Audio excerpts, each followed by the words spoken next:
Morning, everyone.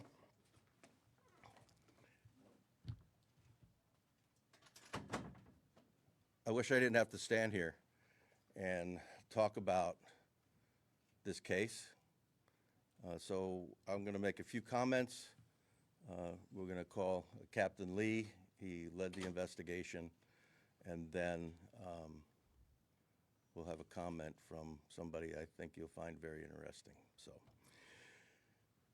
what a senseless, violent act, the murder of two young teenagers while out camping. Then comes the parents' worst nightmare, knock on the door by a sheriff's detective to tell them that their child is dead. I really want to talk about the detectives that worked this case. It's been a very difficult case to work. It happened in such a remote area. They couldn't rely on Ring cameras. They couldn't rely on pings from cell phones, and they couldn't rely on any other video that normally we would have in an urban area. So it made it very difficult and a technical investigation, and that's why it's taken this long to get this far. But I can tell you the detectives for the Maricopa County Sheriff's Office are some of the most dedicated law enforcement officers I've seen in my 40-plus year career. They worked hard. They worked days on end without going home to their own families, to their own children, to try and do the best they can to come to a conclusion with this case.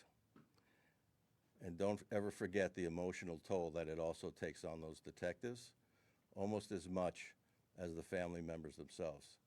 So with that, I'd like to bring up Captain Lee, who led this case and led the detectives to the conclusion that we came to yesterday. So thank you, Captain.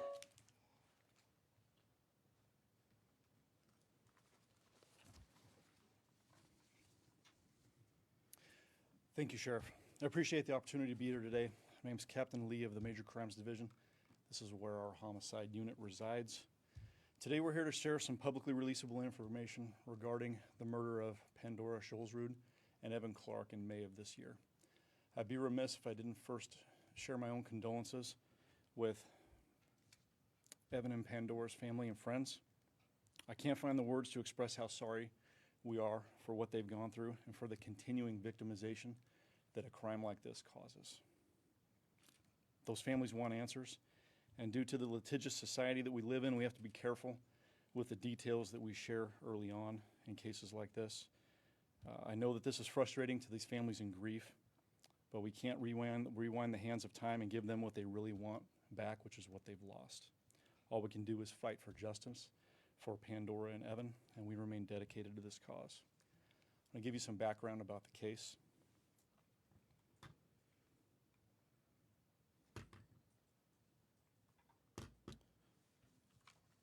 On May 26th, the Gila County Sheriff's Office received a call for service about an overdue party located in the Mount Ord area. Mount Ord is a popular camping location and a mountain in the Tonto National Forest. It's off the State Route 87, somewhere between Mesa and Payson. The complainant advised GCSO that her daughter was out camping with friends, and her last known location was on Mount Ord. The complainant also provided pictures for us of her daughter's camping trip, which she had received around May 25th. When the GCSO sergeant arrived in that area, he located a vehicle later identified as belonging to Evan Clark parked off of the road. The sergeant tried to make contact with any occupants there, but was unable to, and he made some suspicious observations regarding that car. The sergeant requested some backup, and a deputy arrived later to assist him on scene. GCSO deputies did not find anyone around the vehicle and later continued their search until they found a campground up further on the mountain. In that campsite, they noticed conditions that suggested there was evidence of something being dragged away from that camp area. They would then locate the bodies of Pandora Scholzrud and Evan Clark, who were pronounced deceased on the scene.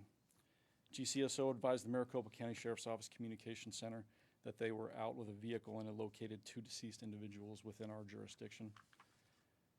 In the early hours of May 27th, MCSO deputies, along with the homicide detectives, responded to Mount Ord to assist those GCSO deputies.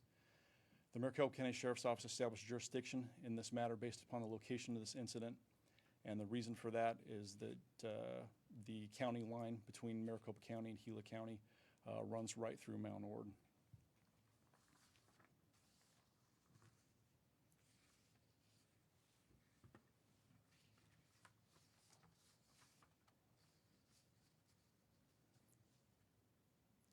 Detectives spoke to the parents of both victims, who disclosed that the victims had left their residence in the morning of May 25th. The detectives learned that the victims were planning on camping at Mount Ord for the day and returning later on the 26th. The detectives processed multiple scenes and found many potential items of evidence and of value to us. Detectives received various tips regarding this incident over the next several days and weeks, and one of those tips revealed that there was a male subject identified as Thomas Brown who advised he had been camping on Mount Ord on that particular day. Detectives also received a tip from another group of campers who they say was camping on Mount Ord the evening of the 25th and left on the morning of the 26th. That tip indicated that the campers, while they were there, encountered an individual that they perceived as acting very strangely. The tip from those campers detailed some very specific observations that caused our detectives to heighten our focus and focus our investigative efforts into Thomas Brown's involvement, in addition to continuing to follow all the other leads that we had. During an interview with those same tipsters, they remembered parts of their outing and delineated specific facts that resolved some of the questions surrounding the location and position of evidence gathered at the crime scene. Some of this information corroborated evidence pointing to Brown's involvement in Evan and Pandora's murder. During an interview with Thomas Brown, he told detectives that he had been camping on Mount Ord from the 23rd of May to the 26th, and he had been with his wife. According to Thomas, his wife left the morning of the 25th, and he stayed behind until the morning of the 26th. He mentioned that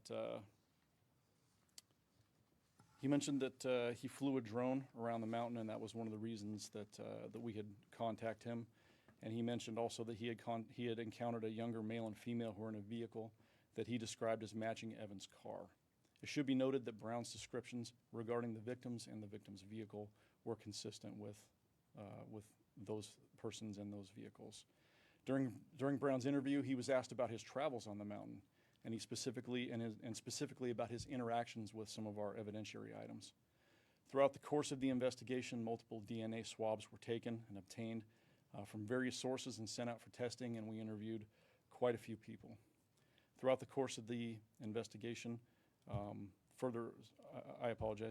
based on that evidence collected, Thomas Brown provided false and misleading information regarding his involvement. It was the comparison of his statements and that physical evidence that led us to believe that. He was apprehended and booked into MCSO jail yesterday for 2 counts of first-degree murder.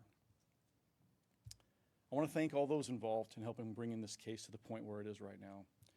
Responding GCSO deputies helped us in preserving that scene. We only get one shot at that. Lake Patrol deputies and MCSO deputies, as well as all the detectives that we had respond, the evidence technicians, the lab personnel that have worked on this case, the computer forensic experts that we still have working. Our partnership with the FBI was extremely helpful during this. Our tactical folks that helped us with other aspects of this were also extremely helpful. All those supporting personnel who worked tirelessly, hand in hand, in this fight for justice for Evan and Pandora and their families and friends. These detectives and the other personnel have made quite an investigative feat. Outdoor scenes, as the sheriff said, are challenging. They present various difficulties, and you can only speculate as to what those can be. I want to thank the sheriff for his support of our homicide unit during this investigation, which, as you can imagine, has been mentally, physically, and emotionally taxing. These detectives work call-outs that last for days on end, and they stay at work chasing leads until there's nothing more that can be done. I'm proud of their efforts and for their unwavering dedication to see this case through. With each break in the case, the only thing I could do is be grateful for the professional and ethical manner in which this case has been investigated and processed. Homicide investigations take time. I want to thank Pandora and Evan's families and friends for helping us and for being patient and giving us the space and time that we needed to work. We can't share certain information along the way. Sometimes that information can jeopardize the investigation, and sharing it can really mess with the end goal of these. As I've said before, some of the details are only known to us and the suspect, and that helps us verify that we have the right person as the focus of our investigation. The ultimate goal of this process is to prevent further violence and danger to the community, identify the correct suspect, put together a complete investigation, and not only arrest but ensure the successful prosecution of this case. The product that we lay on the altar of justice, which hopefully allows us to bring a sliver of peace and closure to family and friends of Pandora and Evan, is all we can do. I've been purposely vague on some details, and although we've made an arrest, we're still pre-indictment. I need to respect the hard work of our detectives by not negating all their work by sharing too much too early. And I need to respect the privacy of Evan and Pandora's families. Their loss has been in the public eye, and they deserve dignity, peace, and respect. And they deserve that more than the public needs to have their curiosity satisfied. At this time, I ask the public to give them space and respect as you would want if you found yourself in their unfortunate place.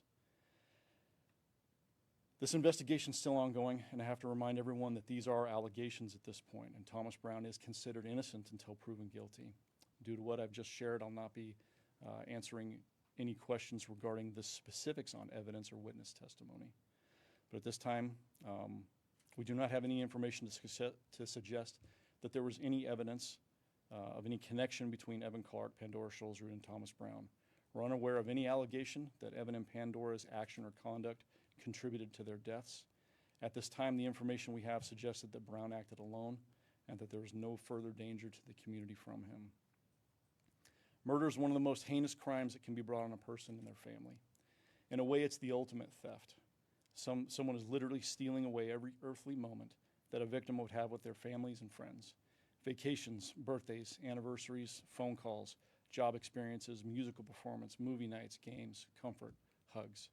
In the case of these two young people, future spouses and families, grandchildren, children, they were about to begin their senior year of high school, and they would soon be finding their way in the world, and they had a lifetime of experiences to look forward to.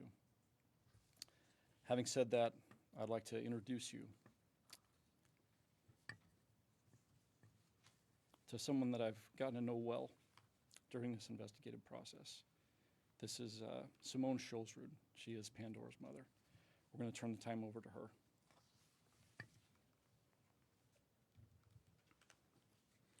Thank you. And thank you for everything you've done for me over the past few months. My daughter, Pandora, was a beautiful, brilliant light in this world. She was so full of life and joy and love. She was the type of person you never forget after meeting her. She was always up for an adventure, and she lived every day to the fullest. Everyone who spent time with her walked away feeling her love and joy. Her joyful spirit was contagious. She had a genuine curiosity and interest in every single person she ever met.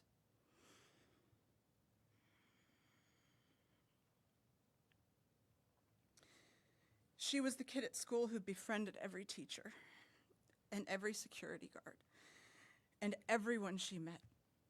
She was the kid that was waving and smiling at everybody and left people feeling good. She has a big family and a lot of friends. She is so loved by so many people. We are all devastated, and we miss her every day.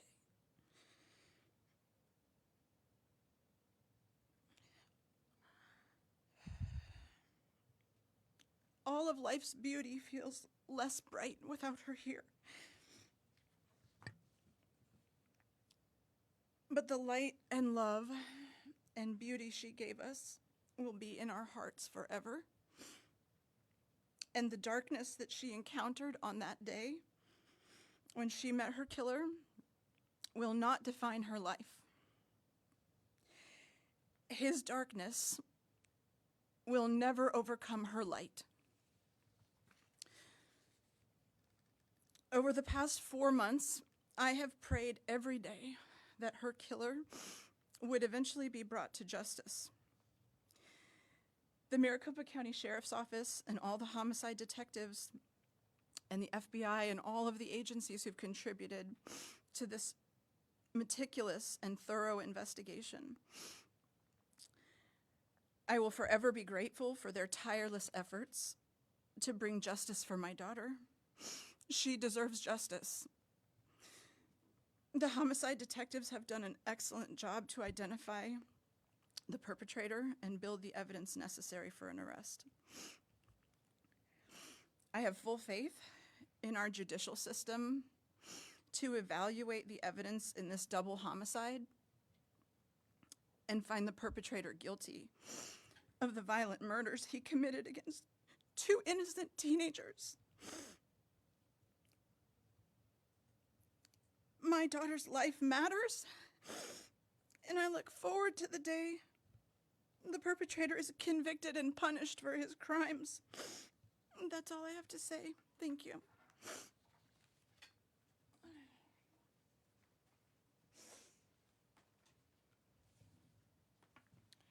Thank you, Simone. That really helps to bring the reason for what we do into focus here and give some perspective to everything else that's going on. At this time, we're going to take a few questions for just a few minutes. As I said earlier, I really don't want to take any specific questions regarding items of evidence that have already been mentioned. But with that, Captain, are you aware of social media postings by the person you have in custody just days after the alleged offense date on his own personal Facebook page? Have you guys reviewed those? Are you aware of what they state? we're aware of social media posts, yeah. Is there anything you could say about the weapon? All I can say is that they were both shot multiple times. We know that he had some background working with 3D guns. Can you give any more clarification as to whether that had anything to do with the weapon? We cannot. Specific at this time. Could you speak to maybe difficulty in a case if a 3D gun was used, just the challenge with forensics and when it comes to ballistics? So, generally speaking, 3D printed weapons, it's not something that functions the way a weapon that one of us carries at work, where it's repeatable, it's reliable, it continues to work. It's usually something that's got just a couple shots in it, and it's not really capable of continuing to fire, reloading quickly, things like that. And that's just generally speaking. As far as the weapon, I can't speak to whether or not that is what was used. Like you mentioned, Thomas Brown had posted about drone video, and it originally was saying that he was helping law enforcement. Did he ever give over that drone video? We did obtain items of evidence related to the reason he came forward. And he admitted to having an interaction with the two teens. Sure. Okay. And can you speak to just, you mentioned it when you were speaking that there was no relation, they didn't know each other, this was not a meetup, is that correct? We have no evidence to suggest that there was any meetup or there was any pre-relationship or that there was any way that they were associated beforehand, that there had been any communication. They were, as far as we know, complete strangers. This is a random attack. You mentioned his wife was with him prior. Is there any kind of indication that she may have known of what took place after she left? We can't answer that question. You described this as senseless, and she was just asking, is this random? Is there any kind of motivation that you've been able to determine? For us to speculate as far as the motive right now would not be helpful for the case.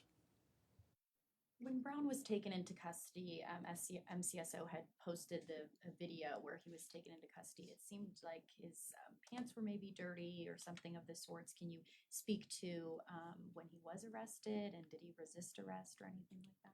Where was he arrested to? The court documents say it was Durango Street. Did he turn himself in, or what did you guys go find him? We had to go arrest him. Yeah. So he was I don't know why it would list the location as Durango Street. That would be, yeah, probably the location of the jail, I'm imagining. Correct. Yeah, but he did not self-surrender, no. So as far as the dirt on his pants, I can only speculate that that was picked up somewhere along his day. Was he arrested at his home? He was arrested. So Did he resist? as far as I'm aware. Is there any indication that he might be connected to any additional crimes? Do not have any information to suggest that he's connected to other crimes. You guys looking into his work in terms of 3D printed guns? We're looking into it. Everything, yeah. One more question? Anything that's come out about Brown's mental state? There's been some, things circulating that he was maybe seeing someone. That would be Something that I can't disclose. Sorry. Thank you, everyone. Thank you for Thank you.